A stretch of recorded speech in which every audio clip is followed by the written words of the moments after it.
"Not today," said a poor single dad.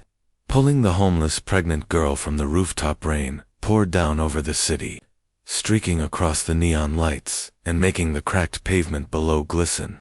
On the rooftop of an abandoned building, a young girl stood trembling at the edge. Her clothes were thin and soaked, clinging to her frail body.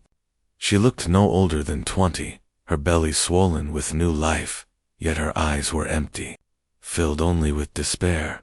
She whispered to herself, "I can't do this, not alone, not like this. One more step, and the pain would be over." But fate had other plans. Down below, Michael, a single dad barely scraping by, was walking home after his late shift at the auto shop. His daughter Emily was waiting for him, with a bowl of instant noodles, their nightly ritual. But tonight, something made him look up. Through the curtain of rain, he saw the girl silhouetted against the city skyline. Michael's heart clenched. He knew that posture, that stillness. He'd seen it before, back when his wife passed away, and he himself had once stood on the edge of hopelessness. But Emily had saved him then, and now someone else needed saving. Without thinking, he ran inside the building, taking the broken stairwell 2 steps at a time. The roof door creaked open, and he stepped out into the storm. The girl didn't even hear him at first, her tears blending with the rain. But, as she shifted her weight forward, a voice cut through the night. "Not today." She froze. Slowly, she turned her head. Michael stood there, soaked to the bone, eyes firm but kind. "I know what it feels like," he said, stepping closer. "When the world tells you you're worthless. When it feels easier to give up than fight." His voice broke slightly. "But I also know what it means to hold on. Because someone out there needs you, even if you can't see it yet." Her lip trembled. "I have no one. No home, no family, no future. I can't even take care of myself. How can I take care of this baby?" Michael swallowed hard. He thought of Emily, asleep at home, and how he too once believed he wasn't enough. "You don't need to have all the answers right now," he said gently. "You just need to take one more breath. One more step back. We'll figure the rest out together."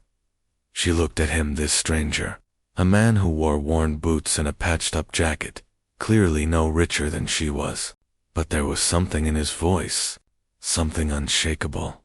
Her knees buckled, and she sobbed, whispering, "I'm so scared." Michael reached her, wrapping his arms around her, just as she began to collapse. "I know," he said, holding her tightly, "but not today. Today, you live." And with those words, he pulled her away from the edge. That night, instead of walking home alone, Michael brought her and her unborn child into the tiny apartment he shared with Emily. It wasn't much, 2 rooms, flickering lights, and second-hand furniture, but it was safe. It was warm, and it was filled with love. Emily, rubbing her tired eyes, asked, "Daddy, who's this?" Michael smiled softly. "Someone who needed us tonight." The girl, still shaking, managed the faintest smile. For the first time in months, she felt something spark inside her. Hope, and though they didn't know what tomorrow would bring, one thing was certain: she had been saved, not just from the rooftop, but from giving up on her story, because a poor single dad had looked her in the eye and said, "Not today." Michael Walker was no stranger to loss. 3 years ago, he buried his wife after a sudden illness left him, raising their little girl, Emily, alone. Since then, life had been a series of small battles, keeping food on the table, holding down a job at the garage, and making sure Emily never felt the weight of his struggles. Every evening, he'd trudge home through the rain or cold, and Emily would greet him with a hug and a steaming bowl of instant noodles. "Dinner's ready, Daddy," she'd chirp. It wasn't much, but it was theirs. And somehow, that routine kept him going. But this night was different. As he cut across the empty lot, near an abandoned building, Michael paused. Something in the air felt wrong. Then he saw her, a young girl on the rooftop, her figure trembling against the storm, Hands clutched to her swollen belly. His heart dropped. He knew despair when he saw it. Knew it too well. Michael didn't stop to think. He sprinted for the building, his boots splashing in puddles, lungs burning as he climbed the crumbling stairwell. The door creaked open, and he stepped into the storm. The girl didn't turn. She was whispering to herself, her voice shaking. I can't do this. I'm sorry." Michael's throat tightened. He remembered his own dark night years ago, standing on a bridge, ready to jump. But then Emily's tiny cry had echoed in his head. The thought of leaving her fatherless pulled him back. That memory burned now, as he took a step forward. Not today. The words were steady. Cutting through the rain, the girl flinched, spinning around. Her face was pale, her eyes red from crying. She looked barely 20, far too young to be carrying the kind of pain etched into her expression. "Stay back," she warned, her voice breaking. Michael shook his head. "I'm not here to hurt you. I can't walk away." Tears mixed with rain as she choked. "Why do you care? You don't even know me." He stepped closer, careful, his hands open. "Because I know what it feels like. To think the world doesn't want you. To feel like there's no way forward. But I also know giving up now means you'll never see the things worth fighting for." Her lip quivered.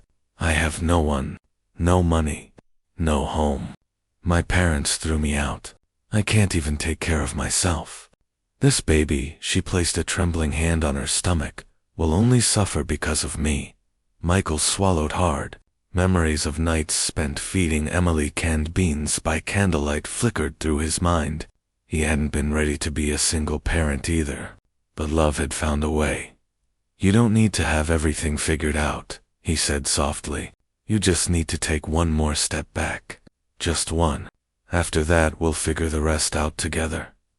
The girl shook her head, tears streaming. "Why would you help me?" "Because someone once saved me when I didn't think I was worth saving," Michael whispered, his voice breaking. "And because my little girl is at home right now, waiting for me. She reminds me every day that even the smallest life is worth everything." Her knees gave out, and she collapsed into sobs. Michael rushed forward, wrapping his arms around her as she trembled against him. "I'm so scared," she whispered. "I know," he murmured, holding her tightly. "But not today. Today, you live." And with those words, he pulled her away from the edge. That night, Michael brought her home. Emily's eyes widened when she saw the stranger, her blonde hair sticking to her face from the rain. "Daddy, who's this?" Michael crouched down, brushing his daughter's hair back. "Someone who needed us tonight, sweetheart." Emily smiled shyly and grabbed the girl's hand. "You can sit next to me. Daddy makes the best noodles." The young woman, still shaking, managed a faint laugh through her tears. And in that tiny apartment, over bowls of instant noodles and flickering lights, she felt something she hadn't in months. Hope, for the first time. She believed maybe, just maybe, she and her unborn child weren't destined to be alone. All because one poor single dad had looked at her despair and said the words that saved her life. "Not today."